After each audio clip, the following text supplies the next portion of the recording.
ಹಾ ದಿವ್ಯಾ, ಯಾರಾದ್ರೂ ಸೆಟ್ ಆದ್ರ? ಎಸ್ ಸರ್, ಸೂರ್ಯ ಅಂತ ತುಂಬಾ ಒಳ್ಳೆ ಕ್ಯಾಂಡಿಡೇಟ್, ತುಂಬಾ ಚೆನ್ನಾಗಿ ಪರ್ಫಾರ್ಮ್ ಮಾಡಿದ್ರು, ಅವ್ರನ್ನ ಹೈರ್ ಮಾಡಬಹುದು. ಹಾಯ್ ದಿವ್ಯಾ. ಹಾಯ್ ಸಮೀರ್. ಹಾ, ನೆನ್ನೆ ನಾನು ಸೆಲೆಕ್ಟ್ ಮಾಡಿದ ಕ್ಯಾಂಡಿಡೇಟ್ಸ್ ನ ತಗೊಂಡಿದ್ದೀರಲ್ವಾ? ಯಾರ candidate? Ashok already 1 lakh pay ಮಾಡಿದ್ದಾರೆ, ಇನ್ನು 2.5 ಪೇ ಮಾಡೋದಕ್ಕೆ ರೆಡಿ ಇದ್ದಾನೆ ಆಚೆ. ಹೌದಲ್ವಾ? Okay okay. Divya, Ashok status ಏನು?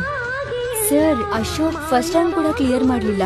ಸೂರ್ಯ ಎಲ್ಲಾ ರೌಂಡ್ಸ್ ಕ್ಲಿಯರ್ ಮಾಡಿದ್ದಾರೆ. TL, ಮ್ಯಾನೇಜರ್ ಎಲ್ಲರೂ ಒಳ್ಳೆ ಫೀಡ್ಬ್ಯಾಕ್ ಕೊಟ್ಟಿದ್ದಾರೆ. ಪರ್ಫೆಕ್ಟ್ ಕ್ಯಾಂಡಿಡೇಟ್, ಅವ್ರನ್ನೇ ತಗೊಳ್ಳೋಣ ಸರ್. ಆಲ್ರೆಡಿ ಅವನ್ನ ರೆಫರ್ ಮಾಡಿದ್ದಾರೆ, ದುಡ್ಡು ಕೂಡ ಕೊಟ್ಟಿದ್ದಾನೆ. ದಿವ್ಯಾ, ಅಶೋಕ್ಗೆ ಟ್ರೈನಿಂಗ್ ಕೊಟ್ಟು ಅವನ್ನೇ ಸೇರಿಸ್ಕೊಳ್ಳೋಣ. ಸೂರ್ಯಂಗೆ ಏನಾದ್ರು ಹೇಳಿ ಕಳಿಸ್ಬೇಕು. We will get back to you ಅಂತ ಹೇಳಿ ಕಳಿಸಿ. ಇದು ಕೂಡ ಮತ್ತೆ ಗೆಟ್ ಬ್ಯಾಕ್ ಅಂತ ಅಟ್ಲೀಸ್ಟ್ ಯಾವ ರೌಂಡಲ್ಲಿ ಹೋಯ್ತು ಅಂತ ಹೇಳಿ ಪ್ಲೀಸ್. ಅದೇ ಹೇಳಿದ್ನಲ್ಲ ಸೂರ್ಯ, ವಿಲ್ ಗೆಟ್ ಬ್ಯಾಕ್ ಟು ಅಂತ, ಪ್ಲೀಸ್ ಹೋಗಿ.